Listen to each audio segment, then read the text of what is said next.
Sunseeker Predator 80 that was built in 2014. This boat is now offered for sale. We are going to make a detailed tour today on board this boat. We're expecting a little bit rain, but I'll try to show you the underwater part of this boat. Now this boat is powered by 2,000 horsepower MTU engines. At the moment they have about 950 hours. She has stabilizers, bow thruster and aft thruster from side power. It's quite a powerful machine. She will run a maximum speed of 30 knots and cruising speed of 18 knots. If you want to learn more about this boat, visit her webpage by using the link at the video description below. So we are starting this video. The boat is on the hard, as you can see. Now many things has been done at the end of this season, which is 2025. Polishing, some paint refreshment on the coach roof, which I'm going to show you later. But first let's concentrate in what we can see here. The boat doesn't have anti-fouling. It's just the end of the season. She was recently hauled out. So we have bow thruster here from side power, and we have fin stabilizers which are also from side power.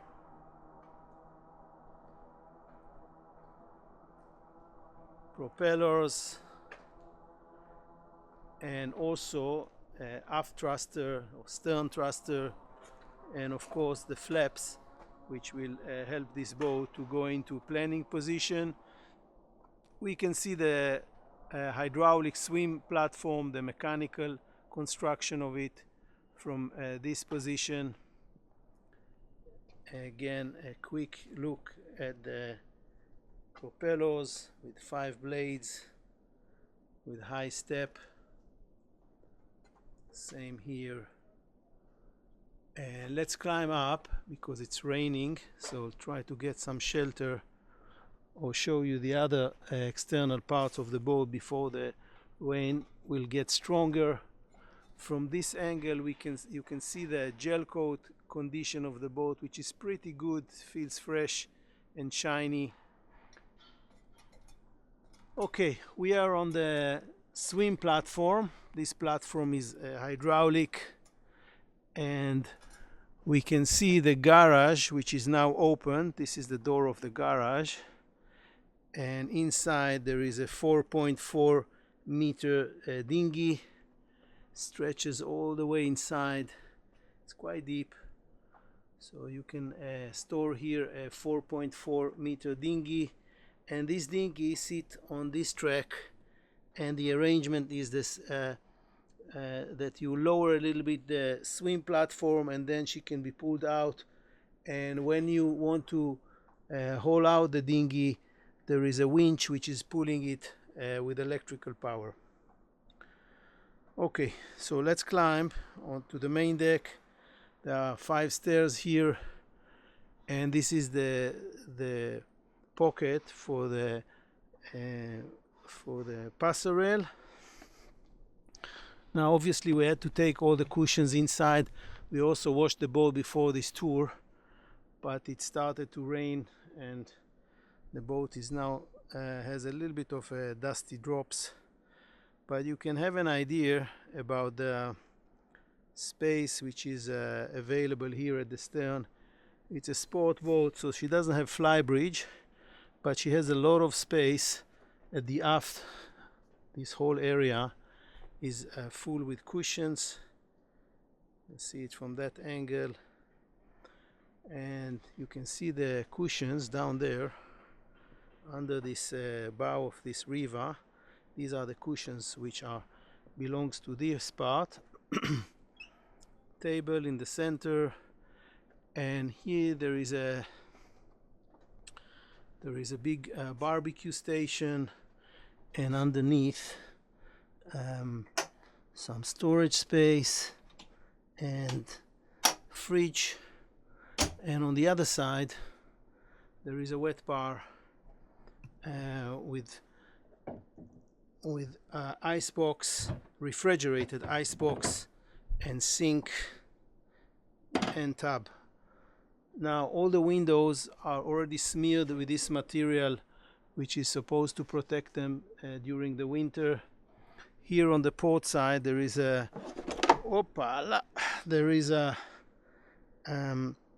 control station for stern mooring, which includes the throttles and the bow and aft thrusters, so you can make your mooring docking from here. Now the Teak decks here are completely new. They have been changed just a month ago. You can see it like that. The corking is perfect. There is even a little bit of signs of cut corking here and there. Two capstans, electrical capstans from Lumar in both sides for easy mooring. And let's quickly go forward. We are moving along the port side. There is another bollard here for mooring. Very good railing, safe railing. And this paint has been renewed last week. It's wet now, but it's the whole paint system on the which is facing the sky has been renewed. And here again we have the foredeck, which is very generous, beautiful sitting arrangement. There is also a shading system to this area, and sunbathing area here, and in both sides there is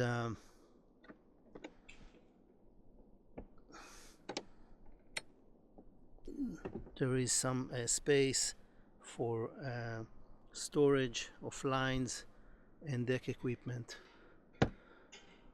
Now there is a single anchor here, again from Lumar.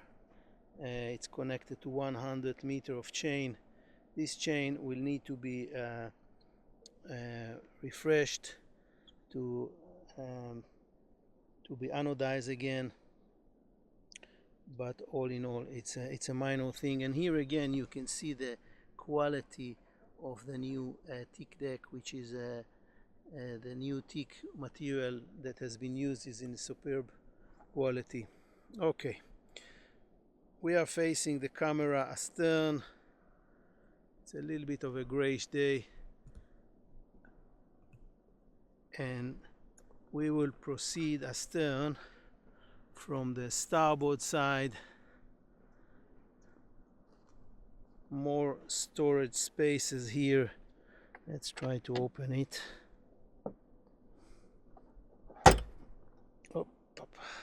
Okay, quite a generous storage space in here. Same on the other side.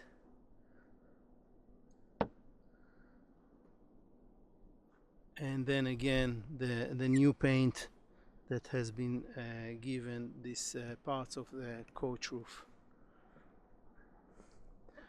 Alright, we are moving further astern. Boat is totally wet, and we will make our way and check the interior of this boat.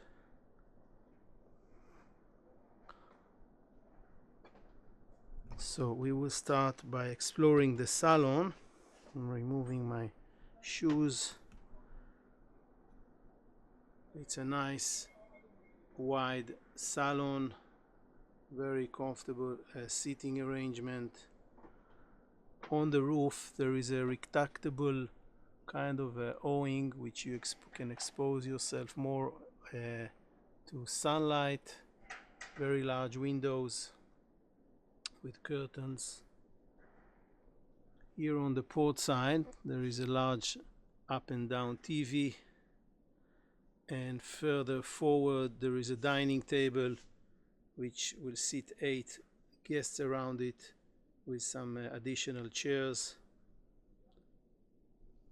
Let's move slightly forward, and before we dive into the helm station let's turn the camera to have a different angle to the Salon.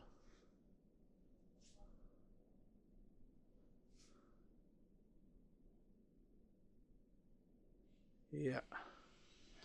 Okay, now there is a very nice and sophisticated pilot chairs here.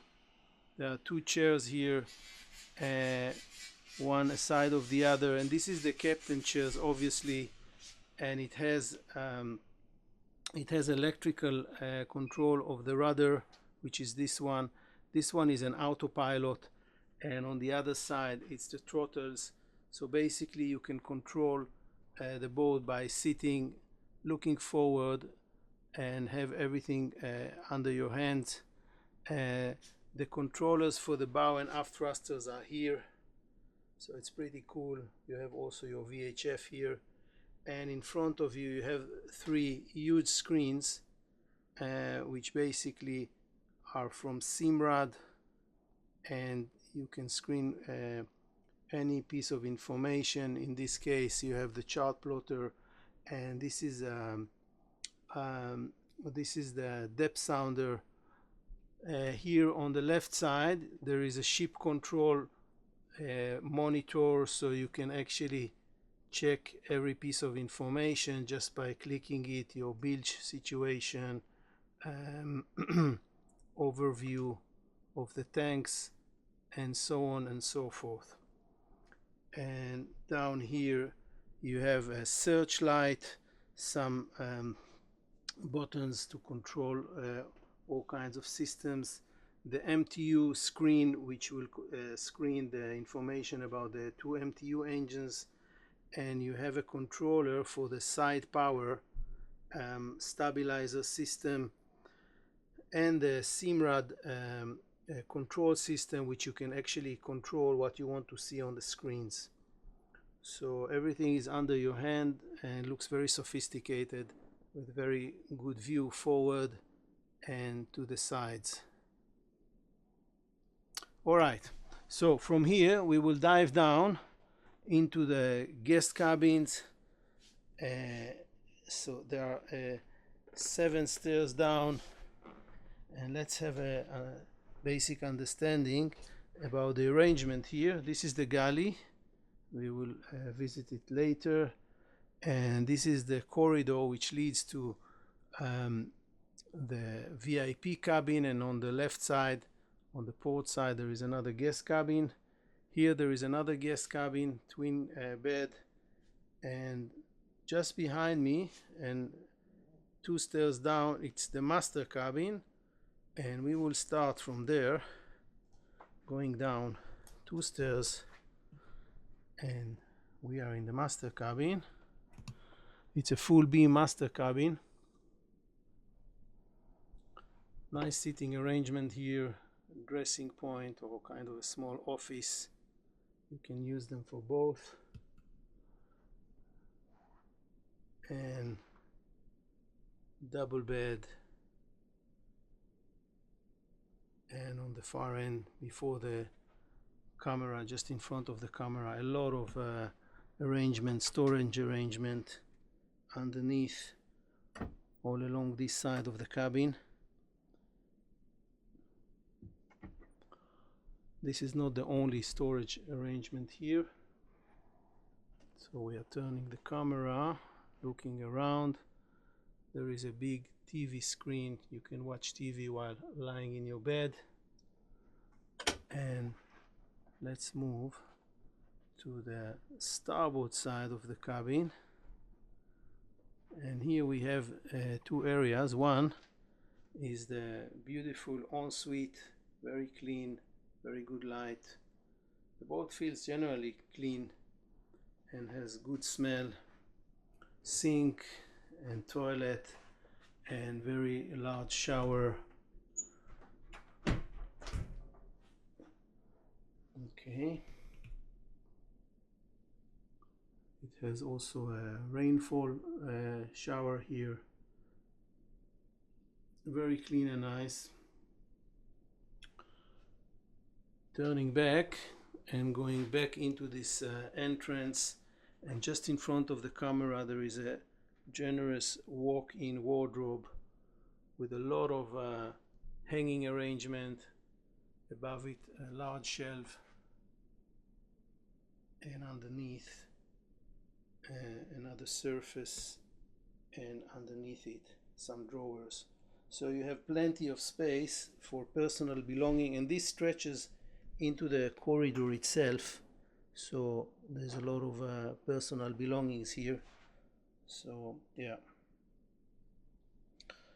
turning the camera, looking into the cabin from a different angle, the boat looks very clean inside. You cannot see any scratches.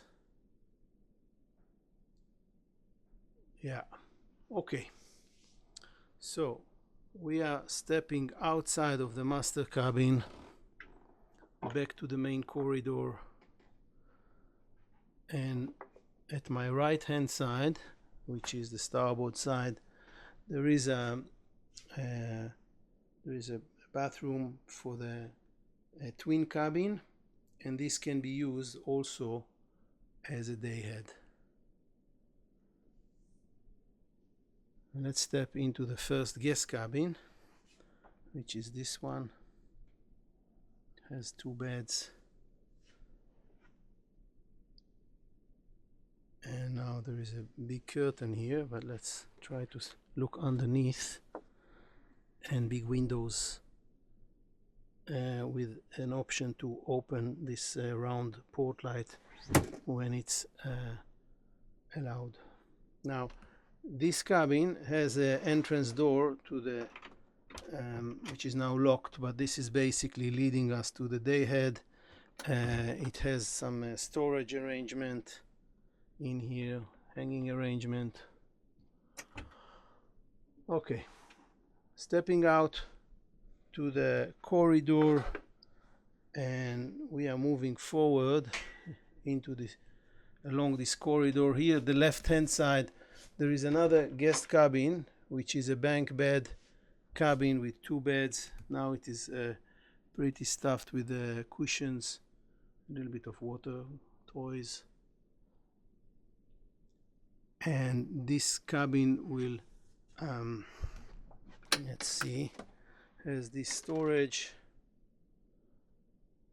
and this cabin will use the same toilet and shower as the one we just saw, together with the other twin cabin guest cabin. All right, we are moving forward, and this is the last cabin, the last guest cabin, which is the VIP cabin. It's a full beam cabin. It also has a TV here on the wall,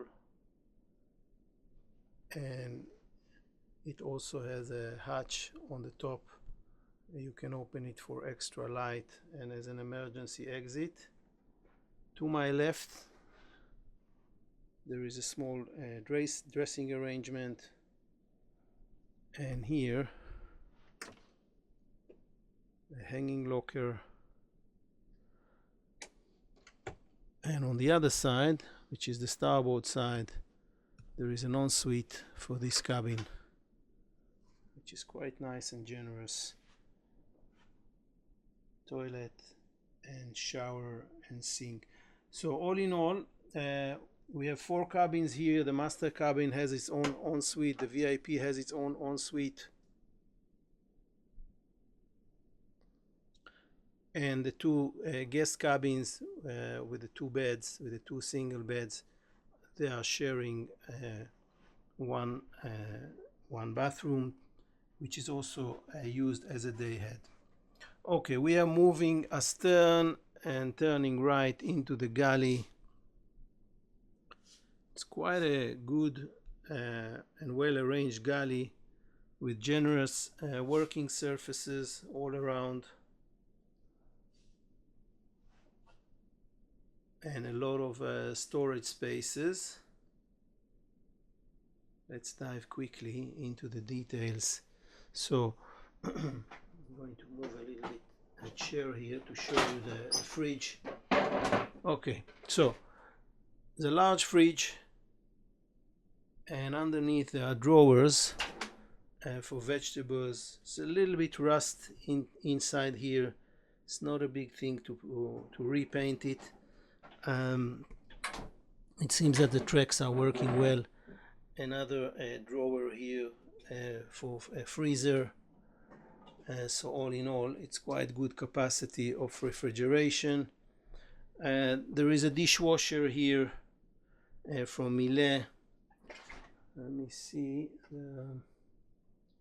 I'm not sure what is the brand of the fridge, but I guess it's also Miele. Couldn't find the mark.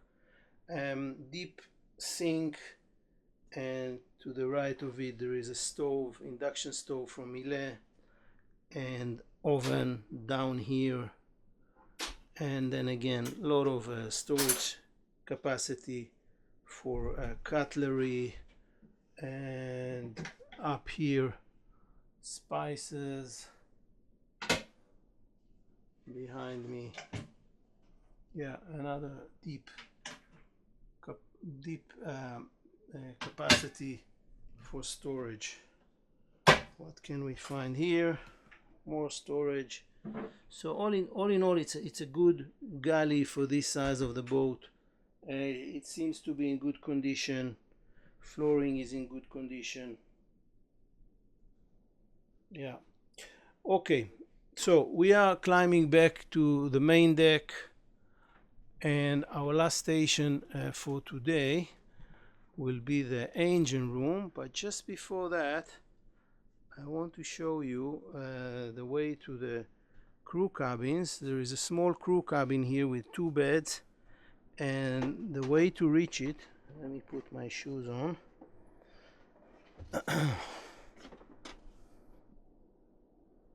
Okay, so we are moving on the port side, and the way to the crew cabin is here. It is now quite full with cushions. Let me see if I can open it.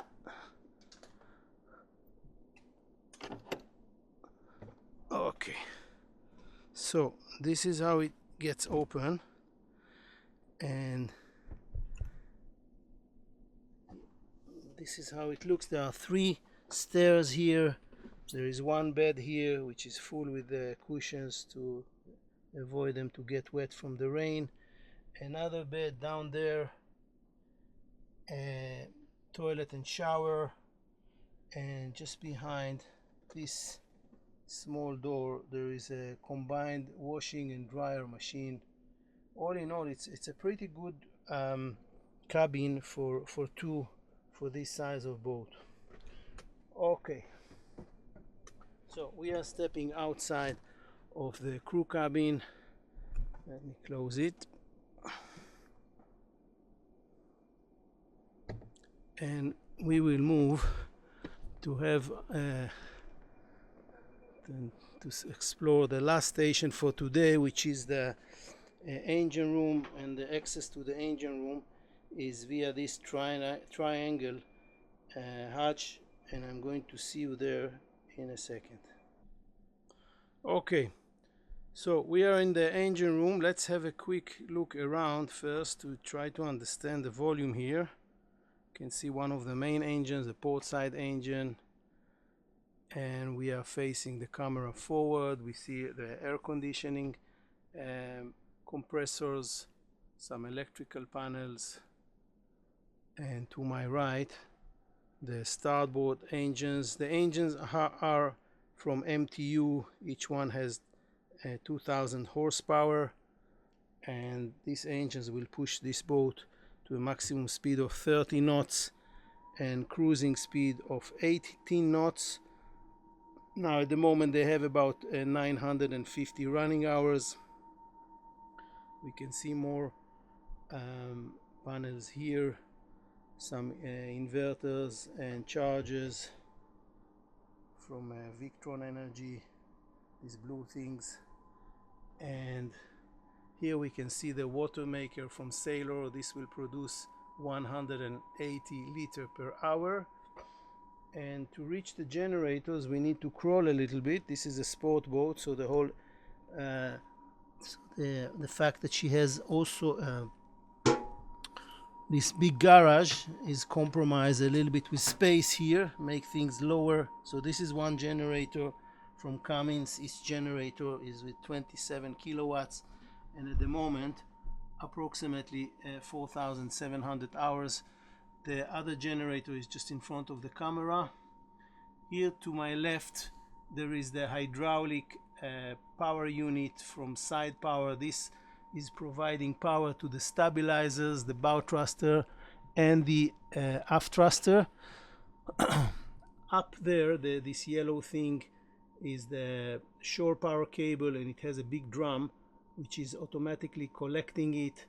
And here to the left with this blue tube, this is the power station for the hydraulic water platform and for the passerelle.